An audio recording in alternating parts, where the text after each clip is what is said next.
Thank you, Deputy Speaker. I rise to support the motion moved by the member for Goldstein because it's indeed a matter of the utmost public importance.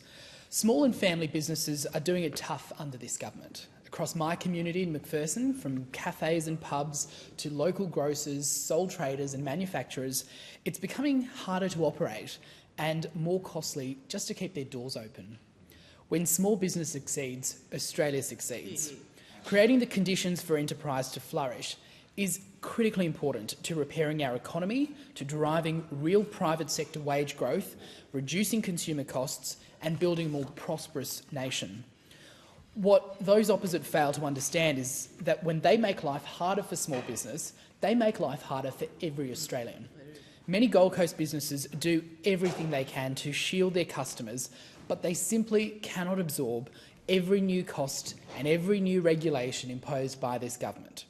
Those costs inevitably flow through to consumers, compounding the cost of living crisis. In Labor's last term, Anthony Albanese oversaw the worst rate of business insolvencies of any other Prime Minister since Federation. Let that sink in. During this period, Queensland recorded more than 4,500 insolvencies. Nationally, that figure was around 25,000, with businesses in the construction sector hit the hardest.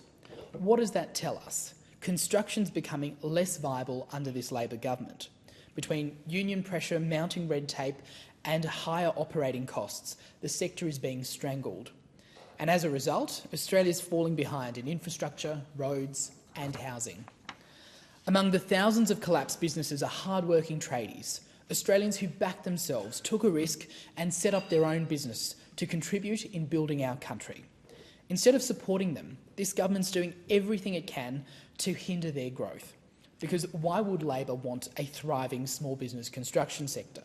That would hardly suit the interests of their big business-aligned union mates at the CFMEU. Instead, this government piles on 5,000 new regulations and hundreds of new laws, nearly 3,000 pages of construction codes, enough to drown small operators and keep aspirational builders firmly at bay. In doing so, Labor's directly tilting the balance away from ambition and enterprise and towards big business, monopolisation and union power. The government abolished effective construction oversight, looked the other way as union militancy pushed up costs and drove down productivity, and then pretended it was all somebody else's fault. These decisions are not victimless. When projects are delayed or costs blow out, Australians pay the price. When the CFMEU's grip on residential construction inflates costs by 30%, it's not just the developers who feel it, it's every family trying to build a home or every small business that's trying to fit out a shopfront. These decisions drive up rents, price out first home buyers and deepen the housing crisis. Productivity is down 5%. Our competitiveness has slipped. Government should clear the path, not block it. Yet under Labor, small and family businesses aren't treated as partners in prosperity. They're treated like an ATM for taxes, a test case for regulation, and punished for creating jobs and supporting local communities. Energy policies know better.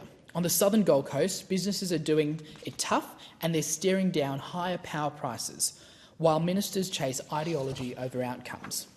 The greatest cost increase for business under this government has been energy. Labor failed to grasp the basic economic understanding that when business costs rise, so too do the costs for consumers. Their mismanagement on energy policy has driven power prices up by nearly 40%, fuelling cost of living pressures for every Australian and every Australian business. Pick ideology over affordability and you get higher insolvencies, fewer private sector jobs, lower productivity and a weaker economy, followed by higher government spending to clean up the mess. Labor's energy policies are fuelling inflation and fueling the cost of living crisis. That's why we in the Coalition are committed to an energy policy focused on affordability whilst lowering emissions responsibly, at a pace the technology and economy can sustain. We want to accelerate new supply, keep existing generation online, and allow investment to flow where it delivers the lowest, most reliable prices. Because when you reduce the cost of energy, you don't just lower household bills, you ease one of the largest expenses facing small businesses. When energy becomes affordable again, that relief will flow to the entire economy.